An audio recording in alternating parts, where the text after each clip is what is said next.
Good morning. কেমন আছো সকলে? আশা করছি সবাই খুব ভালো আছো। শিপ্রিয়াস ডেলি লাইফস্টাইল চ্যানেলের আরও একটি নতুন ব্লগে তোমাদের সবাইকে অনেক স্বাগত আর অনেক ভালোবাসা জানিয়ে আজকের ব্লগটা এখন থেকে শুরু করছি। ঘড়িতে সময় এখন বাজে ঠিক 8:30 আর স্নানটা সেরে ফেলেছি প্রতিদিনকার মতো। এত গরম পড়েছে যে কি বলবো। গতকাল তো দিনে 5বার জল ঢেলেছি, মানে 2বার স্নান তো আমি করি, সকাল এবং দুপুর রান্না শেষে, তার মধ্যেখানেও 3বার রাত্রেবেলায় আর একবার গা ধুয়ে শুয়েছি, মানে টোটালে 5বার জল ঢালা হয়েছে।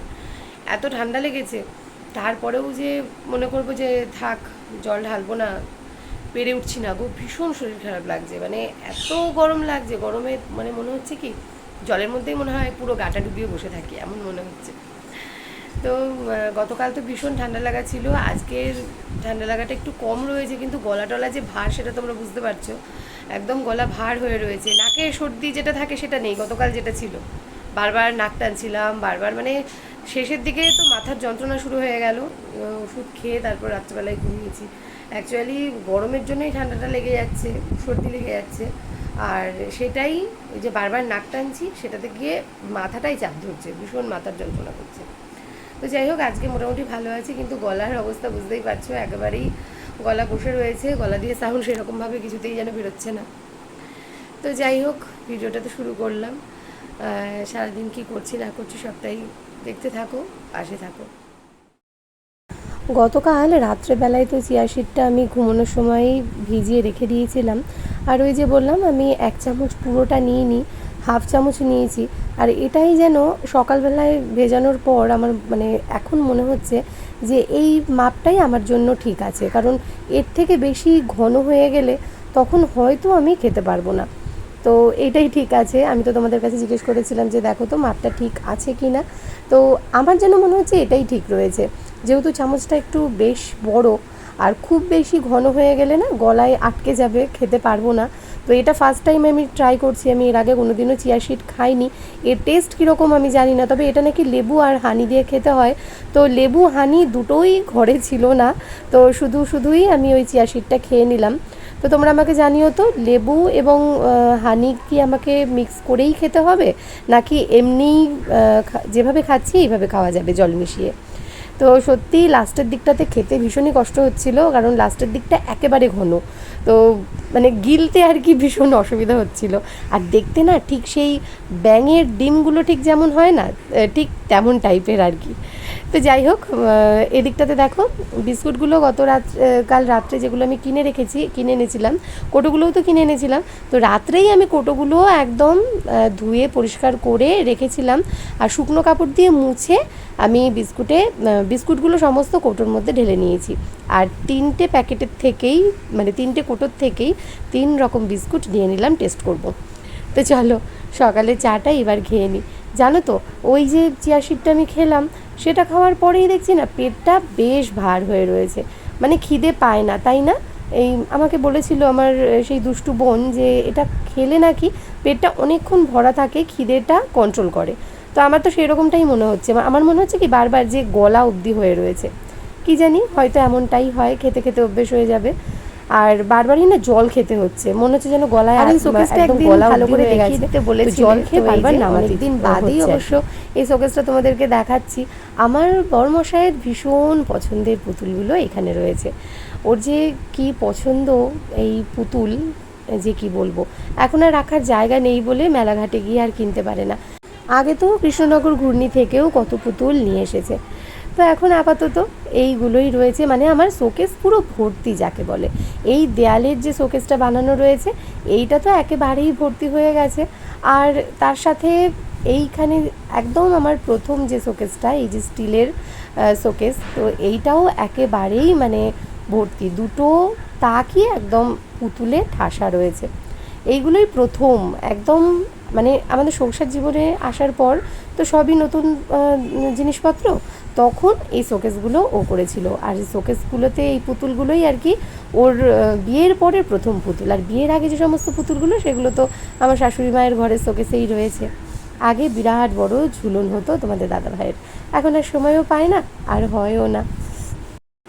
গতকাল ফ্রিজটাও কিন্তু পরিষ্কার করে নিয়েছিলাম, কিন্তু সেই ভিডিওটা তোমাদের সাথে শেয়ার করা হয়নি, একটু মিস হয়ে গিয়েছিল।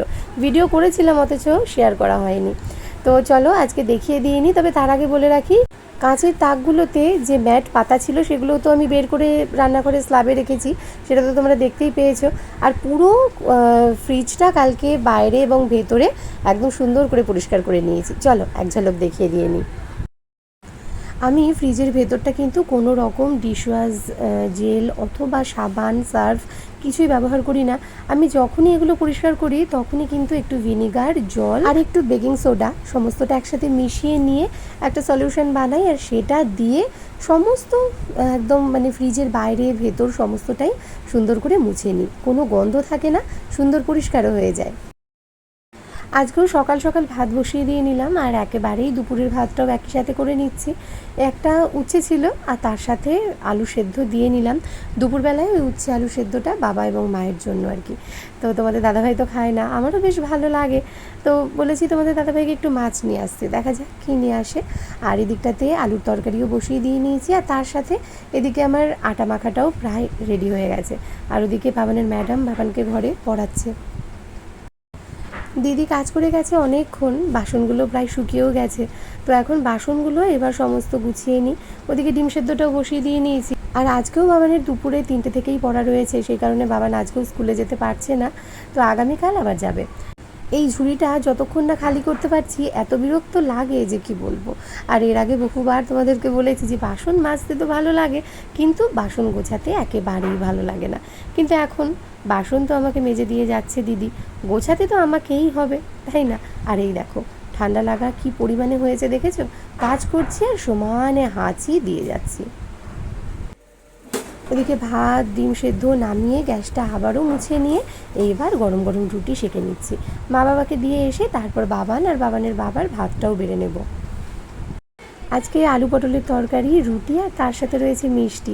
মিষ্টি রয়েছে বলে মা বললো আজকে আর আম কেটে দিতে হবে না।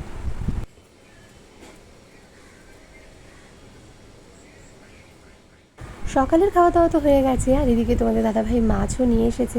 তবে আজকেও সেই রুই মাছ, আজকে না রুই মাছের মানে আশাটা ছিল না। আজকে ভেবেছিলাম অন্য কোনো মাছ হয়তো আনবে। তো তোমাদের দাদাভাই বললো বাজারে কাতলা রয়েছে, রিঠে রয়েছে। তো এই গরমে তো রিঠে মাছটা মানে খাওয়া যাবে না, একদম রিচ করে রান্না না করলে রিঠে মাছ কিন্তু খাওয়া যায় না, পাতলা ঝোল ভালো লাগে না।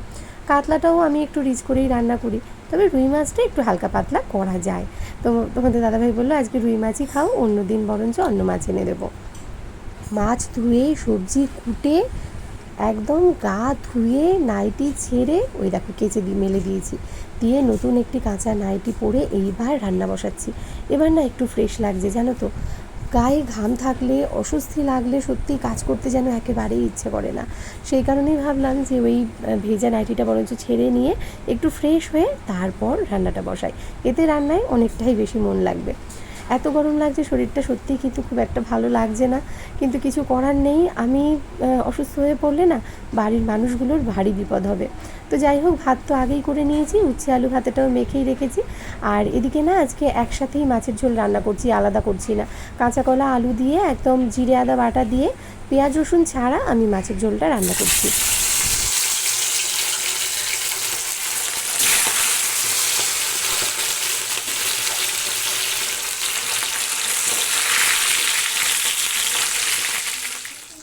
এদিকে মাছ ভাজা প্রায় হয়েই এসেছে, আর লাস্ট খোলা বাকি, ওই 3টে মাছ ভাজা হলেই হয়ে যায়। আর এদিকে ভাবলাম কি মিক্সিটা অনেক দিন পরিষ্কার করা হয় না, দেখো সর্ষে বাটাটা করতে গেলেই না যেন একটু পাশ দিয়ে পড়ে, আর মিক্সিটা একটু বেশিই নোংরা হয়। সেই কারণে ভাবলাম আজকে একটু পরিষ্কার করে নিই।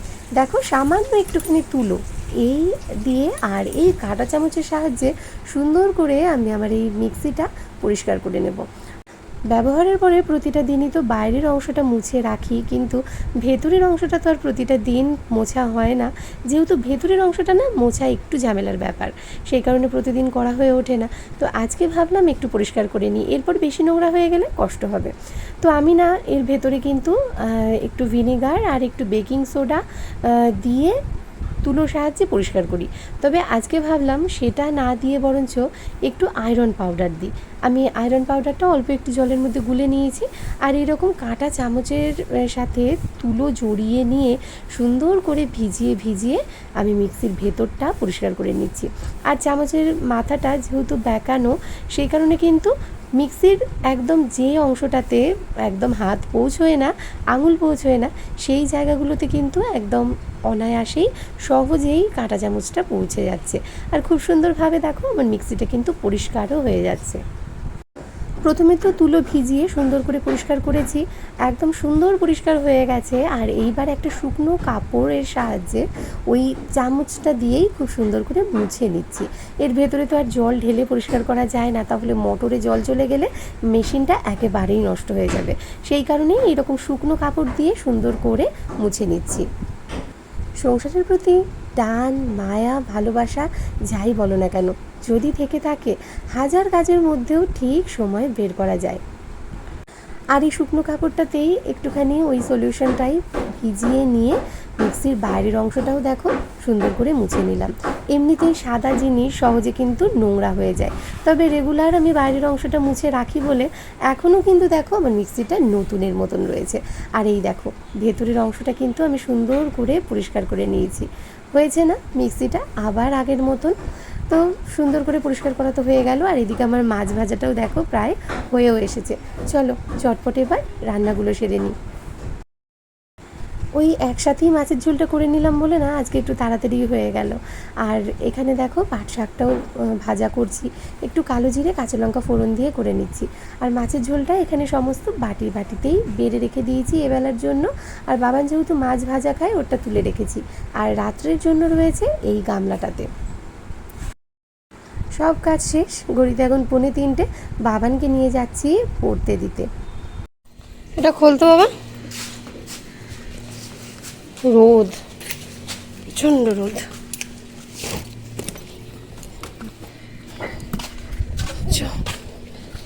রোদ দেখেছিস রাস্তায়, একদম ঠাটা পড়া রোদ। ঘড়িতে এখন বাজে ঠিক সন্ধ্যে 6টা। বাবানের 3টে থেকে পড়া ছিল, আর 5টার সময় আবার বাবানকে তোমাদের দাদাভাই গিয়ে নিয়ে এসেছে।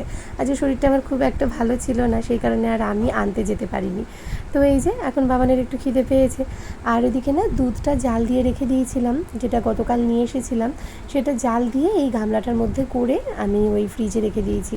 আর এখন ওই বাবানের একটু খিদে পেয়েছে, আমি এদিকে চাও করে নেব, তো ওর জন্য একটুখানি মুসলি রেডি করে দিচ্ছি। বাবান দেখছি মুসলিটা বেশ ভালোই খাচ্ছে। ও খুব একটা এগুলো খেতে চাইতো না, যেমন হরলিক্স, কমপ্লান, এগুলো জোর করেই প্রায় ওকে আমাকে খাওয়াতে হতো। মানে 1 প্যাকেট আনলে সেটা মানুষের হয়তো 10 দিন চলে, সেখানে আমার সেটা 1 মাস লেগে যেত, কিছুতেই খেতে চাইতো না, শেষও হতো না। তো এই মুসলিটা দেখছি আমার বাবান ভীষণ ভালো খাচ্ছে। এর আগে 1 প্যাকেট এনে দিয়েছিলাম, সেইটা তো শেষ হয়ে গেছে, আবারও এই দিন এনে দিয়েছি, খাক, ওর ভালো লাগলে আবারও এনে দেবো।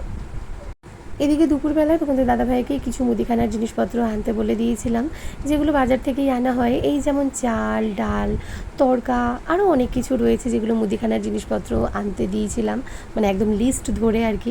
তো সেগুলো তো দুপুরে নিয়ে এসেছে, আর সেগুলো না দুপুরে ঢেলে রাখার সময় তো আমি পাইনি। তো এই এখন চা খেয়ে নিয়ে এই কাজগুলো করে নিচ্ছি। যতক্ষণ না এই ব্যাগ খালি করতে পারি আমার ঠিক মানে ভালো লাগে না। আর লিস্ট যেটা আমি করে দিই সমস্তটাই না আবার মিলিয়ে মিলিয়ে আমি তুলে নিই, কারণ বলা যায় না, কাজের মানুষ তো, হয়তো কোনো একটা মিস করতেই পারে, এমনও হতে পারে দোকানদার দিতে ভুল করেছে। তো সেই কারণে আমি যখনই ওই লিস্ট ধরে জিনিস আনতে দিই, তখন তোলার সময় মানে ব্যাগ থেকে নামানোর সময় আমি কিন্তু সমস্ত মিলিয়ে তারপর তুলি। তো দেখলাম সমস্তটাই ঠিকঠাক আছে। তো চলো এবার এগুলো সমস্ত কৌটোতে রিফিল করে নেওয়া যাক। তো সমস্ত জিনিসগুলো আমার ঢেলে নেওয়া হয়ে গেছে, আর যেগুলো বাড়তি রয়েছে সেইগুলো এখন ঢাললাম না, আলাদা কৌটোয় করে রেখে দিলাম। তো এখন ঘড়িতে প্রায় বাজে 8:30, আর বাবানকে আমার সাথে নিয়ে এসেছি, তারও একটা কারণ রয়েছে। তো আমার বাবান আজকে একটা স্পেশাল কিছু করে আমাকে খাওয়াবে। বাবান বলো কি স্পেশাল করে পিৎজা। আমার বাবান পিৎজা বানাবে, আমি জানি আমার বাবান ভালোই পিৎজা বানাবে, কারণ আমার বাবান চাউমিন ভালো বানায়, পাস্তা, হোয়াইট সস পাস্তা, যেটা স্পেশালি, যেটা আমি পারি না, সেটা আমার বাবান খুব ভালো বানায়। এবং আমাকে কথা আর চা, সেটা তো বলতেই হবে, চা দিয়ে হাতে করি। চা তো ভীষণ ভালো বানায়, ম্যাগি বানায়, এবং যে ফ্রাইড যে ম্যাগিটা হয় চাউমিনের মতন করে, সেটাকেও কিন্তু খুব সুন্দর বানায়। তো আমি জানি যে আমার বাবান খুব ভালো কী যেন পিৎজা বানাবে। তো কেমন করে বানাচ্ছে, কি করছে, সবটাই তোমাদের সাথে শেয়ার করবো, আর আমিও অবশ্যই শিখে নেব। ঠিক আছে, চলো। কি কি লাগবে বাবান সব বের করে দিই তোমাকে। আচ্ছা বাবান, তুই আজকে আমাকে কি বানিয়ে খাওয়াবি সেটা বলেছিস, আগে বল। পিৎজা। পিৎজা। আজকে আমার বাবান পিৎজা বানাবে। তো পিৎজা বানানোর জন্য এখানে কি কি রয়েছে বাবান একটু বল। ময়দা আছে, চিনি আছে, টক দই আছে, পিৎজা পাস্তা সস আছে, মোজরেলা চিজ আছে, নুন আছে, আর baking powder, baking soda, chilli flakes আর অরিগানো। বাহ, এই দিয়েই হয়ে যাবে তাই তো? হ্যাঁ। আমার বাবান কিন্তু খুব সুন্দর ম্যাগি বানায়, ভীষণ ভালো চা বানায়, হোয়াইট সস পাস্তা বানায়।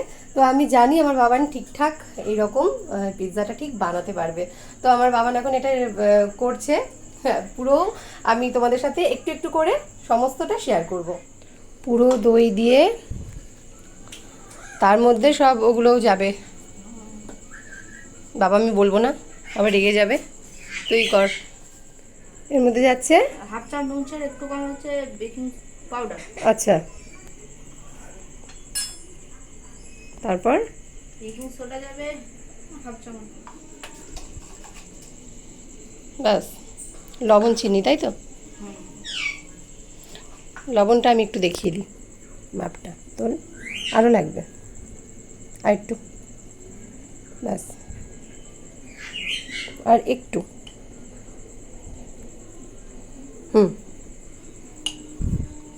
চিনিটাও ঠিক ওই রকম আন্দাজেই দিবি।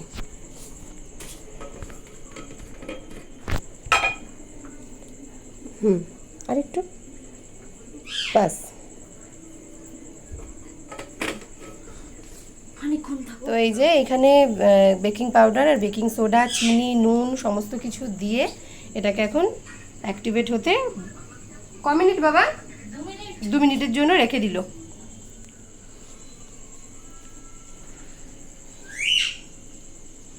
হয়ে গেছে, অ্যাক্টিভেট হয়ে গেছে। এবার এটাকে মাখবি তাই তো? আচ্ছা, হাতে তো লাগবেই বাবা, আমাদেরও এরকম হাতে লাগে। আস্তে আস্তে মাখা কমপ্লিট হয়ে গেলে তখন দেখবি হাত থেকে সব উঠে আসছে। আর এমনিও এটা একটুখানি আঠালো টাইপেরই মাখা হবে, ঠিক আছে? হ্যাঁ, ওইভাবে ঘুরিয়ে ঘুরিয়ে পুরো সাদা ওই গুঁড়োগুলো, ময়দার গুঁড়োগুলো এক জায়গায় করে নিয়ে এসে এবার ভালো করে ঠাস, আমি যেভাবে ঠাসি। মানে শরীরে যত শক্তি আছে, মানে সারাদিনে খাইয়ে যতটুকুনি শক্তি তোর আমি করেছি, পুরোটা ওর ওপরে দে। এই তো, এই তো হয়ে গেছে মাখা। ঠিক আছে, এখন এটাকে এইভাবে রেস্টিং টাইম দেবে তাই তো? ঠিক আছে। বাটার ব্রাশ হচ্ছে তাই তো? আমার না ব্রাশ রয়েছে, কিন্তু এই ব্রাশের মধ্যে করে বাটার ব্রাশ করতে না আমার একটু কেমন কেমন যেন লাগে। কত বাটার যে ব্রাশের মধ্যে লেগে যায়, তার থেকে হাতই ভালো। এই যে এই হাতটা এবার এর মধ্যে করে নিতে পারবি। হ্যাঁ, হাতের সাহায্যে পুরো এরকম করে। বাবা মেরে ধরে একাকার করছে। এমনিই যাবে, অত বাড়ি মারতে হবে না, এমনিই কর। হ্যাঁ হ্যাঁ, ঠিক এরকম উঁচু উঁচু করে দিলে ভালো লাগে। তার জন্যই তো ওরম করলাম না।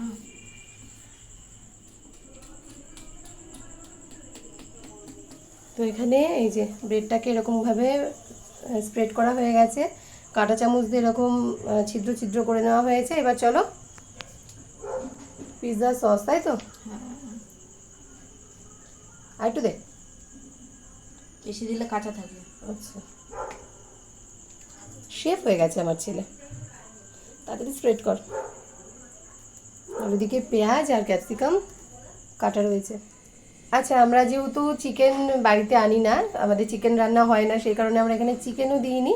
আর কর্নটা ঘরে অ্যাভেলেবেল নেই, তাই কর্নও দিইনি বা পনির সেটাও দিইনি। ঠিক আছে, আমরা এইভাবেই করছি। আজকে ফার্স্ট ট্রাই, যদি ভালো হয় এরপরে আবারও ট্রাই করব তাই তো? তো এখানে এবার যাচ্ছে মোজরেলা চিজ।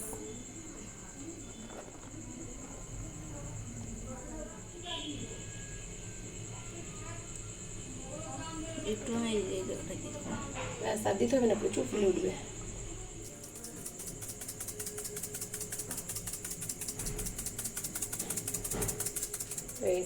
এখানে কড়াইটাকে গরম করে একটা স্ট্যান্ড দিয়ে এটাকে বসিয়ে দিলাম। এখন এটাকে ঢাকা দিয়ে রাখবো। তো এই যে এটাকে এখন কতক্ষণের জন্য রাখবো বাবা? 15-20 মিনিটের জন্য এটাকে এখন ঢাকা চাপা দিয়ে দিলাম। তো এই যে আজকের পিৎজা একদম রেডি, একদম কি সুন্দর ফুলে গেছে বুঝতেই পারছো, আর চিজগুলো কি সুন্দর মেল্ট হয়ে গেছে। তো চলো এবার এটাকে নামানো যাক। যে ব্রেডটা বানানো হয়েছিল সেটা কিন্তু ভীষণ সুন্দর, একদম সফট হয়েছে, আর কাঁচা একেবারেই নেই, খুব সুন্দর ফুলেছে, ভীষণ সুন্দর হয়েছে। মানে এত ভালো লাগছে দেখতে, বুঝতেই পারছো যে কতটা সফট এটা হয়েছে।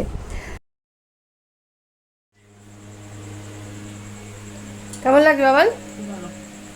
নিজের বানানো জিনিস ভালো তো হবেই, তাই না?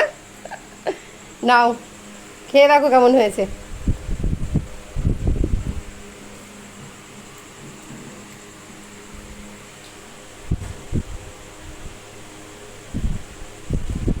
ভালো হয়েছে মোটামুটি, আবার কি, বাচ্চা মানুষ বানিয়েছে তাই না? পিৎজাটা সত্যিই খেতে দুর্দান্ত হয়েছিল, আবারও বাবানকে দিয়ে এটা বানাবো।